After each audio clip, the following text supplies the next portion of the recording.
Hello students, welcome you all. In NMR Spectroscopy, today I will explain two terms. They are sensitivity and relaxation process. Now what do you mean by this sensitivity? Now suppose if you are getting very good NMR signal, then what does it mean? It means that the nuclei in a sample, they are experiencing the radio frequency very well, or they are absorbing the radio frequency radiation very well. Then only they can give the good NMR signal. So good NMR signal, if intensity of signal is very good, we say if intensity of signal is very good, it means, what does it mean? It means sensitivity is very good.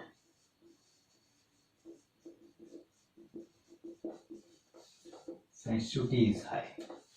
If sensitivity is high, then only we will get the good NMR signal. So the intensity of signal, that depends actually, or we can say the sensitivity actually depends upon the two factors. We can express the sensitivity by two ways. So sensitivity can be expressed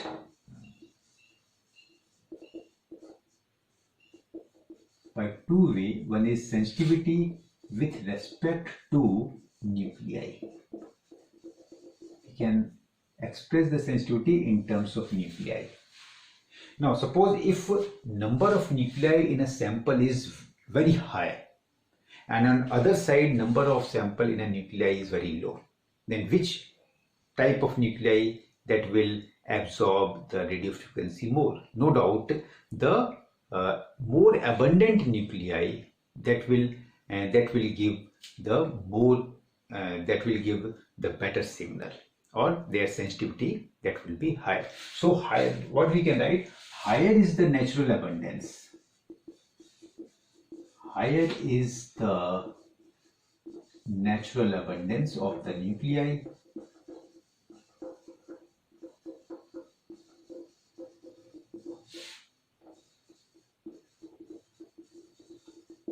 that is, we can say more concentrated nuclei. More concentrated nuclei. So it will give the better, they have the better sensitivity. So sensitivity is high in such case. So if natural abundance is high, then sensitivity that would be high. So we know that for this proton, the natural abundance of this proton is very much higher, that is 99.98% of proton is present, and rest of the thing is that deuterium is present. So deuterium isotope is very less in comparison to this proton. So this natural abundance, if natural abundance of this proton is very high, if natural abundance of this proton is very high, then its sensitivity that would be very high. So sensitivity for this proton is much higher in comparison to this carbon 13 and in comparison to the deuterium. So this has a very high sensitivity, means this will give a better NMR signal. So sensitivity for this is very high, and better NMR signal that would be obtained at a particular external field, and better NMR signal that would be obtained. So this is with respect to nuclei. When natural abundance is higher, means number of nuclei are higher, it will experience the radio frequency more, or we can say the sensitivity that would be higher for this. Now second, we can explain the sensitivity in terms of instrument. So sensitivity with respect to instrument.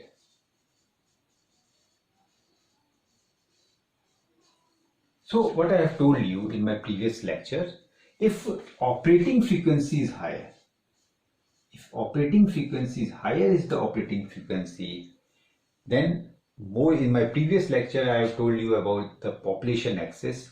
Higher is the operating frequency, higher is the energy difference, or the higher is the population axis in a lower energy state. If in number of nuclei in lower energy state is higher, then transition will be greater and intensity of signal that would be higher. So if operating frequency of any instrument is higher, if operating frequency is higher, then sensitivity also is higher, and if sensitivity is higher, then NMR intensity, the signal intensity, that would be higher. So this is one of the thing. This is one of the thing when the operating frequency is higher. So NMR spectrophotometer, which is working at 600 megahertz, that is much better in comparison to 300 megahertz or 100 megahertz and so on. And then second one, the sensitivity we can explain with the respect of instrument. If signal averaging, if signal averaging is very good, if signal averaging is higher, if signal averaging is higher, that is if signal upon noise, if signal by noise ratio, that is if signal by noise ratio is higher. Signal averaging means if signal by noise ratio is higher, is the signal averaging, then sensitivity, that would be the better is the sensitivity. Now what do you mean by this S by N ratio? S means signal and N means ratio. So here this S is the amplitude of signal and N is the amplitude of noise. So if in any instrument, if S by N ratio is good, if S by N ratio is higher, then sensitivity, that would be higher. It means the intensity of signal is quite good. Now suppose if you are getting such type of signal in NMR spectrum, so if such type of signal is appear, if you are getting such type of signal,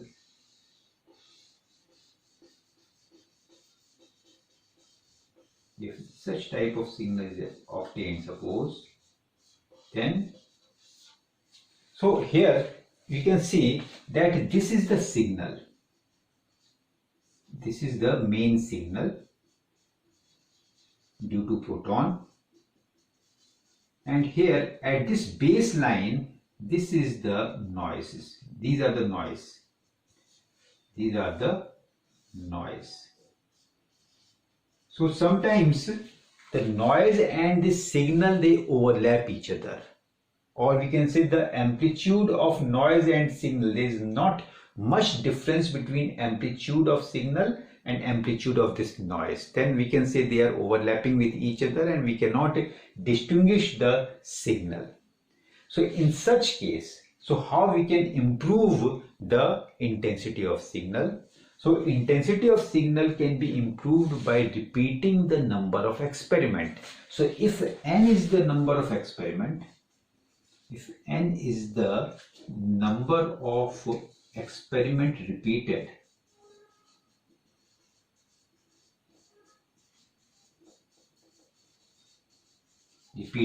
then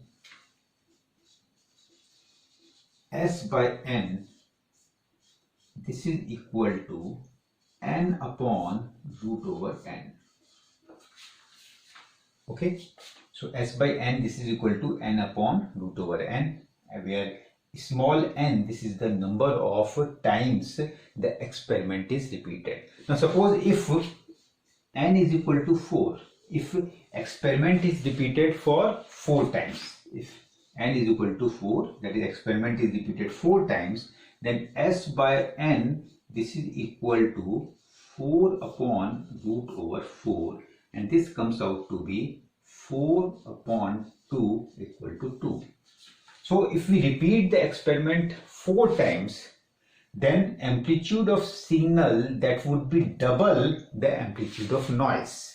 And in such case, we can easily distinguish the signal from noise. And the same way, if we repeat the experiment much more times, suppose 16 times experiment is repeated, then we can distinguish it much better.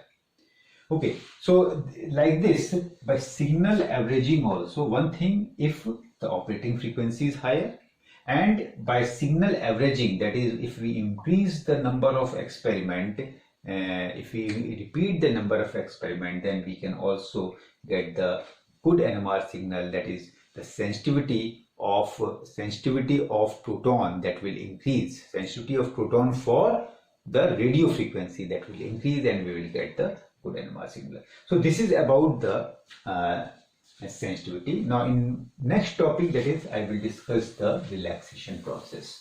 Now what do you mean by this relaxation process?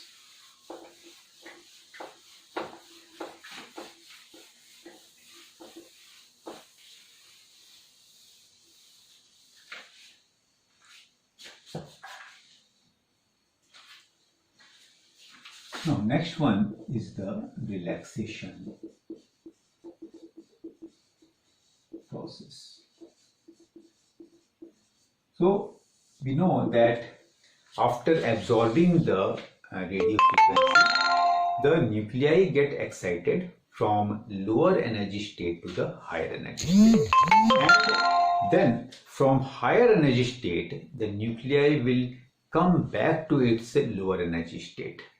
That is called as the relaxation. Okay, so relaxation, this is when nuclei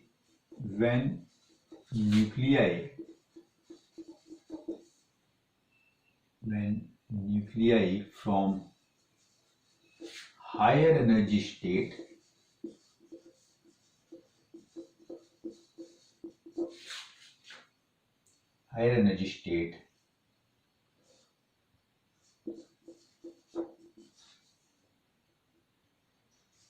come back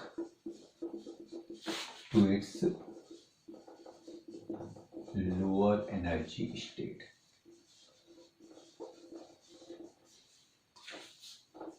Then this is called the relaxation process, and it is radiationless. This process is radiationless.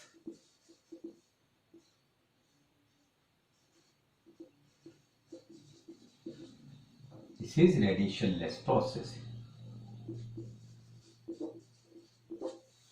It means during relaxation, when nuclei is coming back to its lower energy state, the energy that would be emitted in the form of heat, not in the form of light. So this process is radiationless process, and the time taken for this relaxation, suppose if T is the time taken for this relaxation, and if time taken for this relaxation is high, then in such case a sharp signal that would be obtained is obtained, whereas if time for this relaxation is very less, then signal is broad. Then signal is broad one, or broad signal is obtained in such case. So what I told you, always the relaxation should take place. Why the relaxation should take place? Because what I told you, if these are the two nuclei,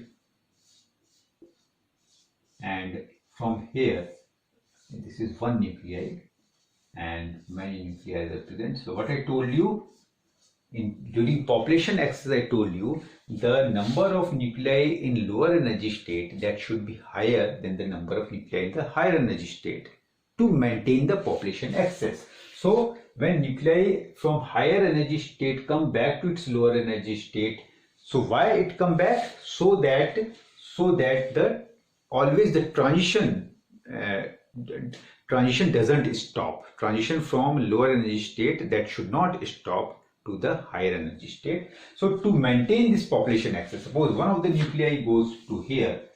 If one of the nuclei go to here, then Suppose two nuclei are present over here and four are present over here, and one of the nuclei go from here, then another nuclei from higher energy state that should come back to its lower energy state, so that the population axis is maintained.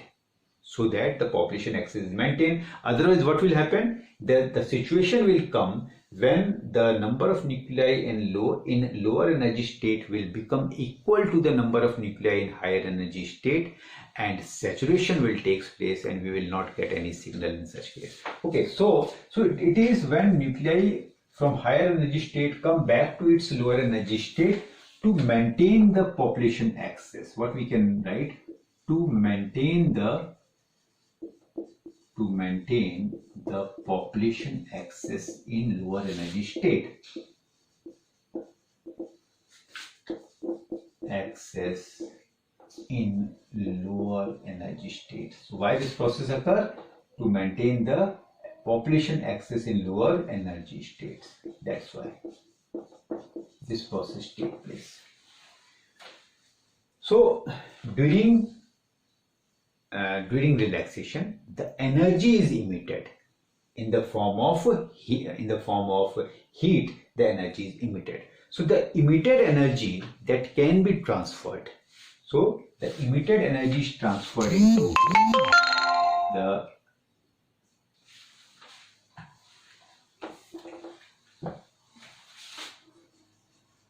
emitted energy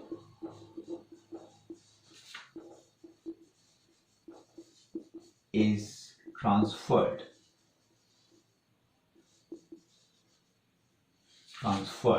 by two-way, or we can say the relaxation process can occur by two-way. One is called as the spin-lattice relaxation.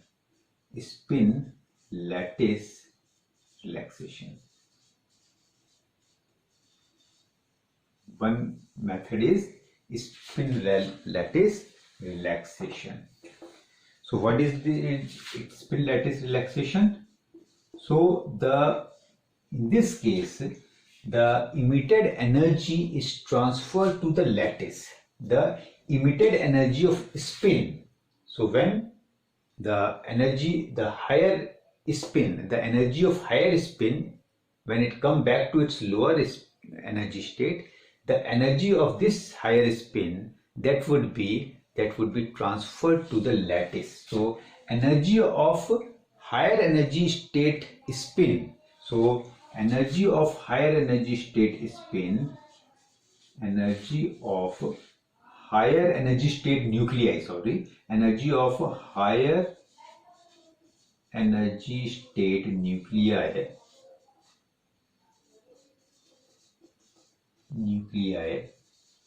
is transferred to the solvent molecule present in lattice.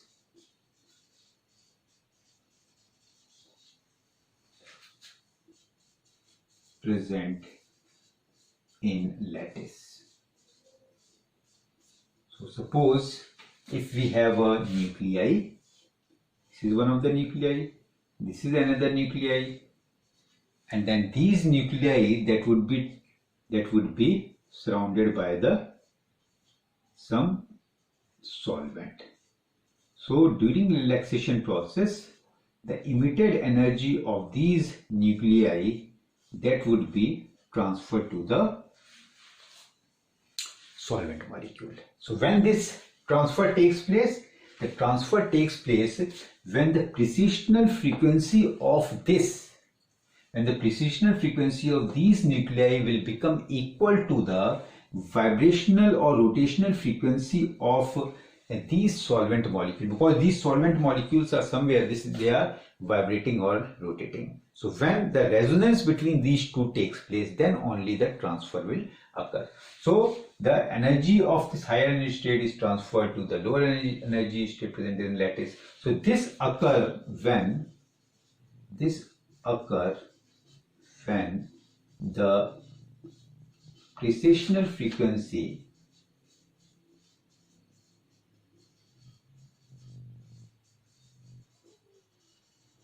of nuclei become equal to the vibrational or rotational frequency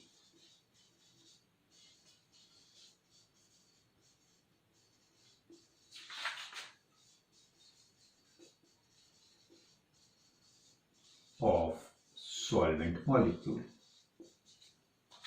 So then only the energy will get transferred, and during this energy transfer these nuclei will come back to its lower energy state, whereas after absorbing the energy, the solvent molecule will go to the higher energy state. In this way the energy is maintained. So this is called as the spin lattice relaxation, and second one is the spin relaxation. Spin relaxation.